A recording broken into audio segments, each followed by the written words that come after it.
যখন টিভিতে press conference হচ্ছিলো সেই সময় জানতে পেরেছি যে আমি রাজ্যে 8ম স্থান অধিকার করেছি। শুনে অবশ্যই খুব ভালো লাগলো। সবথেকে বেশি খুশি হয়েছে আমার মা। তো মায়ের সাথে এই মুহূর্তটা শেয়ার করে খুবই ভালো লেগেছে। আরও ভালো রেজাল্ট করার আশা অবশ্যই ছিল, যেহেতু ইংরাজিতে আমার নাম্বার একটু কম হয়েছে তাই একটু টেন্সডও ছিলাম, তাই র্যাঙ্ক করেছে এটা অবশ্যই খুবই ভালো লাগছে। টেস্টের রেজাল্ট ভালোই হয়েছিল।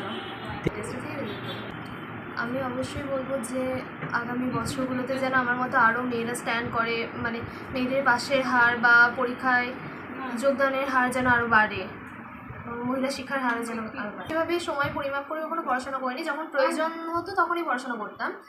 জেনারেলি 8 থেকে 10 ঘন্টাই পড়তাম। টিচার 6জন টিচার। আমি বাংলায় 97, ইংলিশে 95, ম্যাথে 100, হিস্ট্রিতে 99, জিওগ্রাফিতে 100, আর লাইফ সায়েন্সে 99 আর ফিজিক্যাল সায়েন্সে 98। হ্যাঁ, প্রথম রেগুলার ওয়েতে পড়াশোনা করলে আমার মনে হয় একটি ভালো ফল পাওয়া যায়। মানে যে টিচাররা যখন যেমন পড়াচ্ছেন সেটা সেই টাইমে বাড়িতে এসে সেইটা রেডি করে নেওয়া, রেগুলার ওয়েতে পড়াশোনা করা। পড়াশোনার পাশাপাশি আমি গল্পের বই পড়তাম, বিভিন্ন কবিতা লেখা কবিতা পড়তাম। গল্পের বই পড়াটাই আমার হবে। এই বিভূতিভূষণ বন্দ্যোপাধ্যায়ের গল্পের বই পড়তে ভালোবাসি।